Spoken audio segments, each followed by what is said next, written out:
All right, this video is going to go over the test review for test 2. So the first part, they want you to graph each of these absolute value functions. So go find your vertex. Remember your x is lying, so -1, -3. Put a dot there. And then just follow your slope. So like this one, the slope is 1. There's a 1 out in front of that bar. So just rising 1, running 1.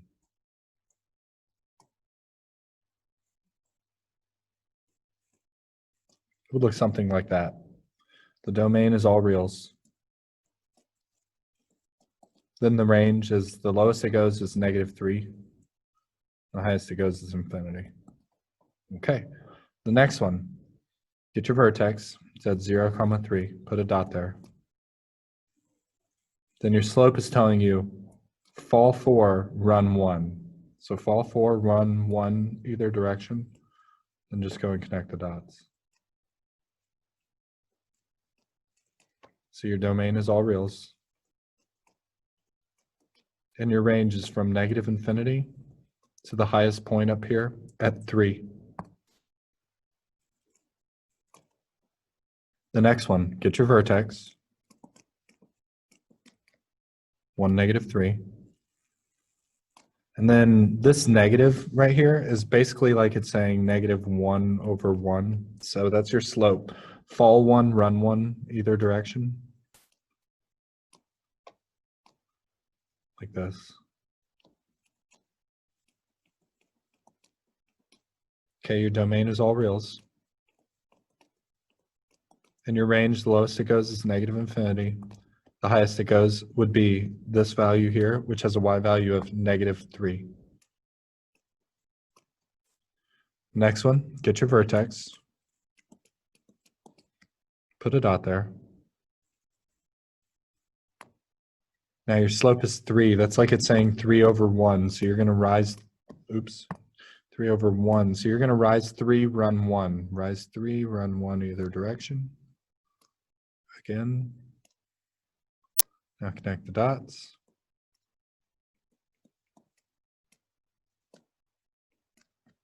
So it looks something like that. My domain is all reals. And the range is from the lowest point here is at -1. The highest it goes is +infinity. And for the record, when I say domain is all reals, that's because this arrow means it goes left forever, and this arrow means it goes right forever. And they'll all be like that. All right, the next one. Find your vertex at 6, 0. Put a dot there. Now your slope, this negative, is like a -1/1 slope. So fall 1, run 1 either direction. Connect your dots. Domain's all reals. The lowest it goes is -infinity. The highest it goes is 0. The next one, get your vertex, 2, 0. Put a dot there. Now your slope's 1/2, so you're going to rise 1, run 2, either direction.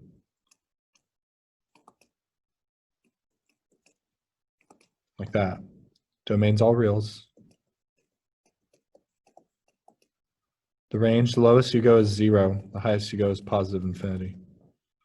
The next one, vertex, -5, 4. Put a dot there. Your slope is -1/1, so fall 1, run 1, either direction.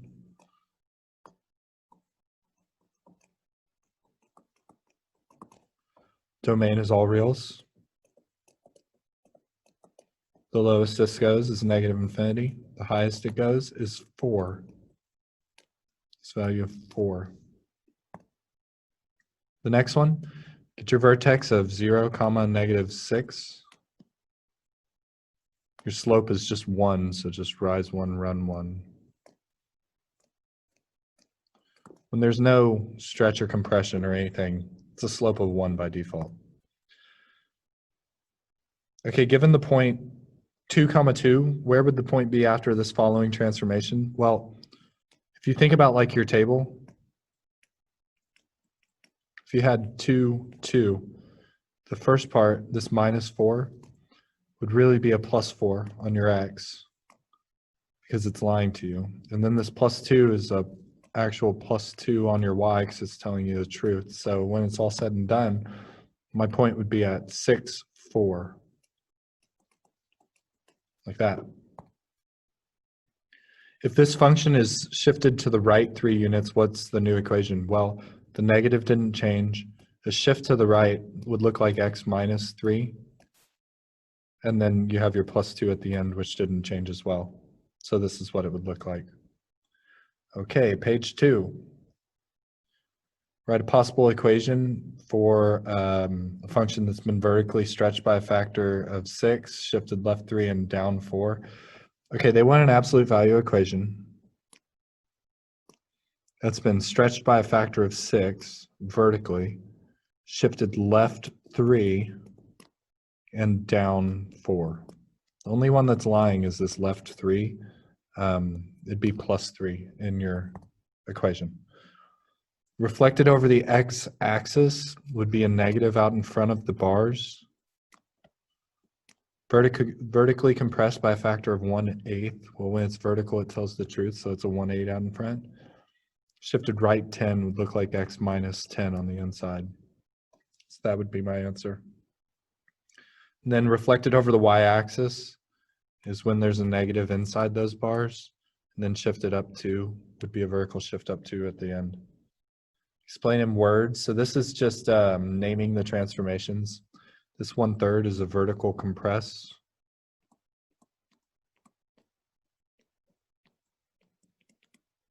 The +4 is a horizontal shift left. And then the -2 is a vertical shift down. This negative is different than the 6. You have to name both of them. So the negative is a reflection over the x-axis. The 6 is a vertical stretch. The x minus 2 part is a horizontal shift right.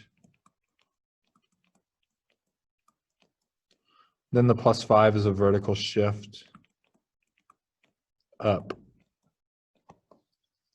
The last one, this negative inside here, is a reflect across the y-axis.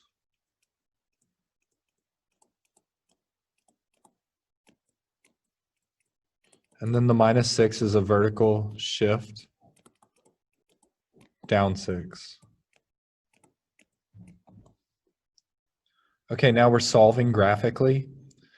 So when you solve graphically, basically you want to go graph the actual function first. So x plus 3 minus 4 has a vertex of -3, -4.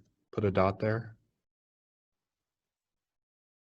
Now it's got a slope of 1. So these are just like those first couple problems that we did. So go the other way as well. You want to try to be really accurate if you're solving these graphically. Okay, now the second part here, this -2, you just act like it says y equals -2. It's just a horizontal line. So go find -2 on your y. So it would just look something like this. And now you just want to find where they crisscross. It'd be here and here. And the way you answer this is with your x values at those green locations. So like this one's -1 and this one's -5. So my answer would be x equals -5 and x equals -1. It doesn't matter the order you put those in. You could have said x equals -1, then x equals -5. Does not matter. Okay, the next one's a little tricky. So go ahead and graph your absolute value. Vertex of -2, -3. Put a dot there. Your slope is +2. So you're going to rise 2, run 1 each direction.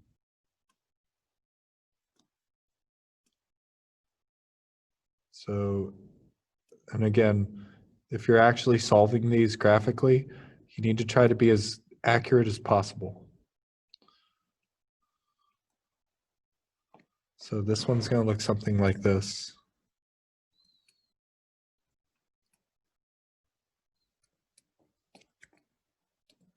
Okay, now the reason this one's kind of tricky is because the second equation they give you isn't just like it was last time where it was just y equals -2, a straight flat horizontal line. This one's actually an equation. So start at your y-intercept of 1. Your slope is 2/3, meaning you're going to rise 2, run 3. So rise 1, 2, run 1, 2, 3, put a dot there. Again, work your way backwards. Connect the red dots.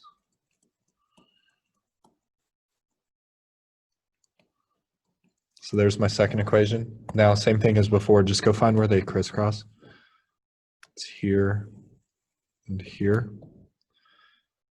So when it's all said and done, again, you answer with the x values at those locations. So this one's -3 and this one's 0.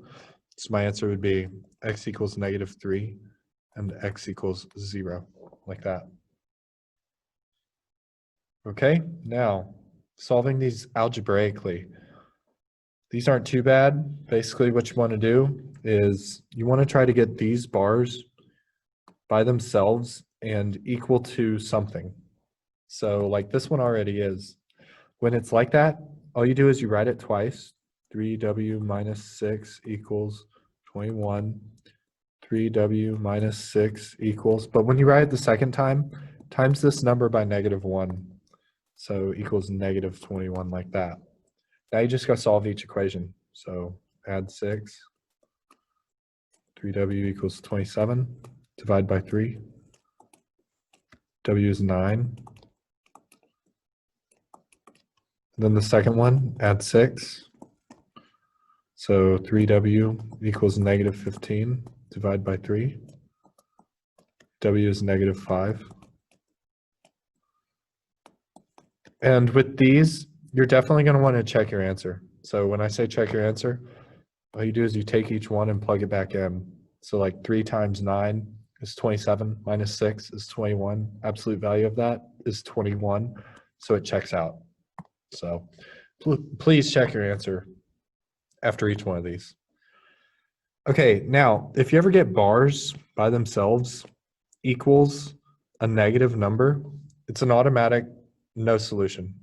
Because if you think about it, these bars, no matter what I put in there, it's going to spit out a positive number. It will never spit out a negative number. So like this one is an immediate no solution.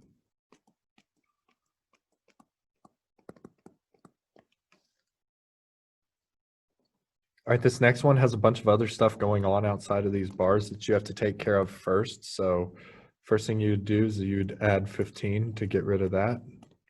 So now I've got 2 absolute value of x plus 9 equals 4. Now these bars are still not by themselves because of this 2 right here. So you're going to have to divide by 2. So now I'm at absolute value of x plus 9 equals 2. Now that the bars are by themselves, I can go ahead and write this equation twice. X plus 9 equals 2. X plus 9 equals, remember when you write it the second time, you times this number by -1. So it equals -2. Then just go solve each one.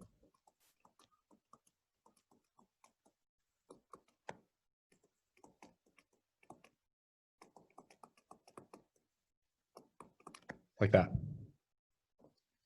The next one, get your bars by themselves. So my first move is to -15. Okay, now if you see when it equals 0, that's okay. It just can't be bars equal a negative number, but it can be bars equal 0. Usually this means that it's only going to hit once through the vertex, if you think about it graphically. Like if you look at these lines over here, it would have just been one line that hit right through the vertex, basically. But basically, you could still write it twice to solve this. So x plus 3, x plus 23 equals 0. X plus 23 equals 0 times -1 is still 0. So that's what it'll look like when you got to write it twice, but you only have one answer. So you only need to solve one of these since they're the same equation. So you would get x equals 23.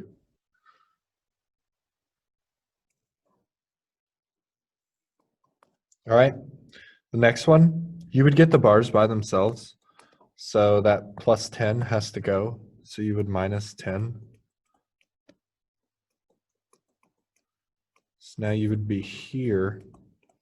And this is where you need to look at it and just ask yourself, bars by themselves equal a negative number? Guys, that can't happen. So this is no solution.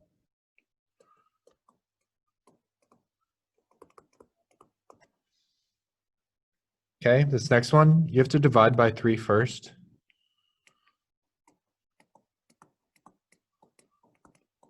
Now that the bars are by themselves, you can write it twice.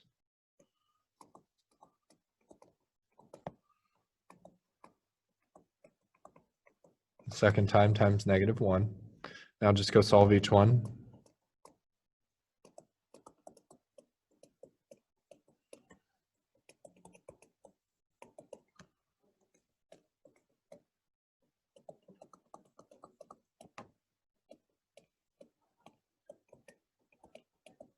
Like that. Okay, this last one's a little weird. Basically what's going to happen is you want to get the bars by themselves, which they are. So you're at the stage where you can go ahead and write it twice. So go ahead and do so.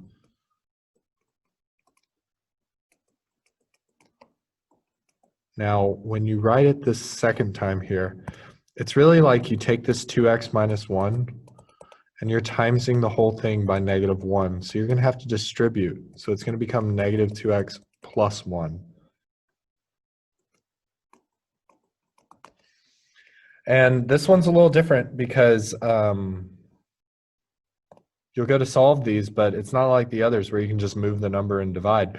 You'll have to get all your x's on one side and all your numbers on the other. Like you want to move this x like so.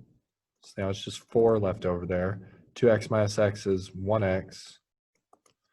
Then you would have to move the -1, and you would finally get your answer of 5 equals x, which it doesn't matter the order you write this. You could write it 5 equals x.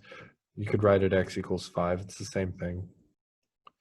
And then do so again with the second equation here. So if you want, you can do it the same way. I'll do it the same way just to keep it easy, but just know that I would not minus x here. That would not be my move.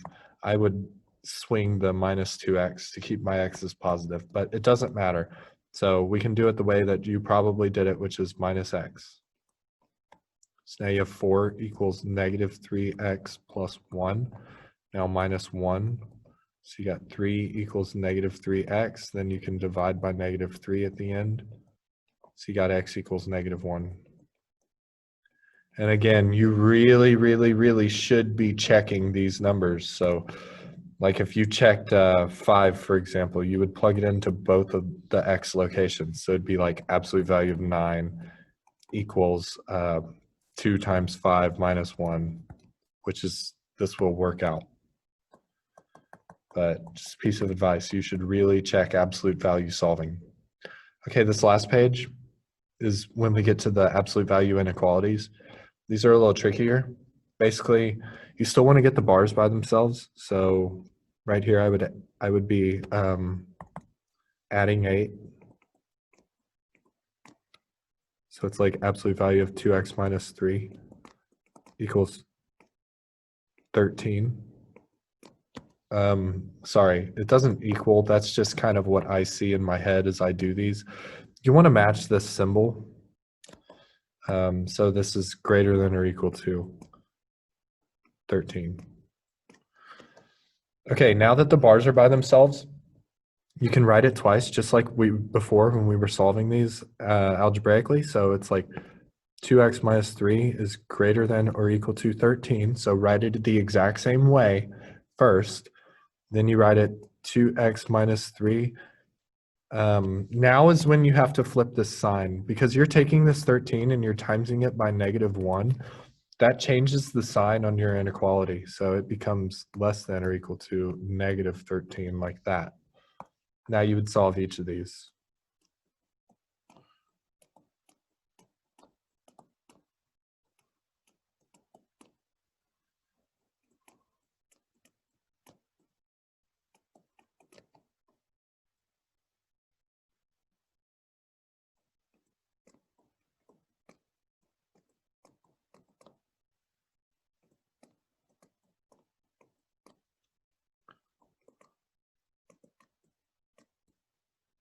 Okay, now to represent this, and this is, by the way, my solution.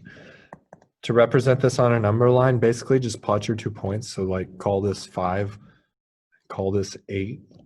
And you basically just ask yourself what this is saying. Saying x is everything greater than or equal to 8. Well, here's 8. Greater than or equal to has a closed circle. And then greater than goes to the right, like this. Now this other one, x is less than or equal to 5. Find 5. It's a closed circle because it has the or equal to. And everything less than 5 is to the left, like this. So that's what it would look like on a number line. The next one, your bars are by themselves, so you can go ahead and write it twice. X plus 7 is less than 9. X plus 7. Remember, you're taking this 9 and you're timesing by -1, which flips your inequality. Like so. Now just go solve them.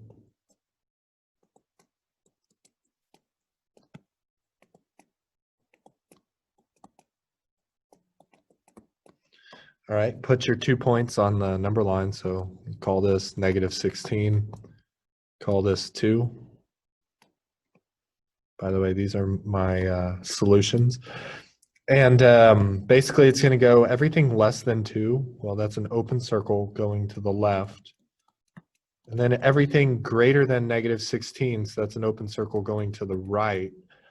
So really, you can write this as one inequality from -16 is less than x, which is less than 2. This is how your teacher wants it, right here. And on the previous one, since they were going opposite directions, it would have looked like this. X is less than or equal to your small number, 5, the word or, then x is greater than or equal to your big number, 8, like this. This is the way your teacher wants it, like this and like this. So just keep that in mind. If they're going opposite directions, you use the word or. If they are not going opposite directions, if they're going towards each other, you just write it as one inequality, like that. Okay, this next one, you have to divide by 3 first. So it's like absolute value of 4x minus 1 is less than or equal to 3. Now you can write it twice, once as is, and once, and then take that 3 times -1, that flips your inequality, like so. Now just keep solving.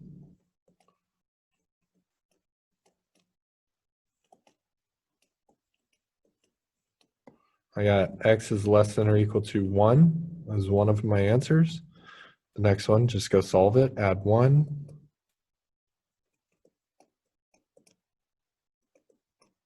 Divide by 4. I got x is greater than or equal to -1/2 as my second answer. So kind of put both of these on the number line. Here's -1/2. Here's 1. Everything greater than -1/2 or greater than or equal to has a closed circle, and it being greater means it's going to the right. And then everything less than or equal to 1 means closed circle at 1, and everything to the left of it like that. So since they're going towards each other, I could write this as one inequality. -1/2 less than or equal to x less than or equal to 1, like that. Then this last problem, the bars are by themselves, so you can go ahead and write it twice, once as is. Once where you take that 7 and you times by -1, which flips your inequality. Now go solve.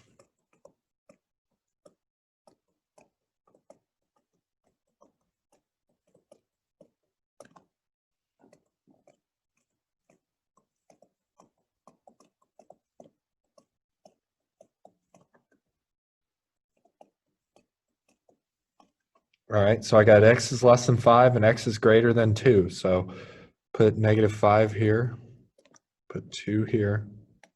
Everything less than -5 is an open circle going to the left. Everything greater than 2 is an open circle going to the right. So since these are going opposite directions, you write them separately with the word or in the middle, like that.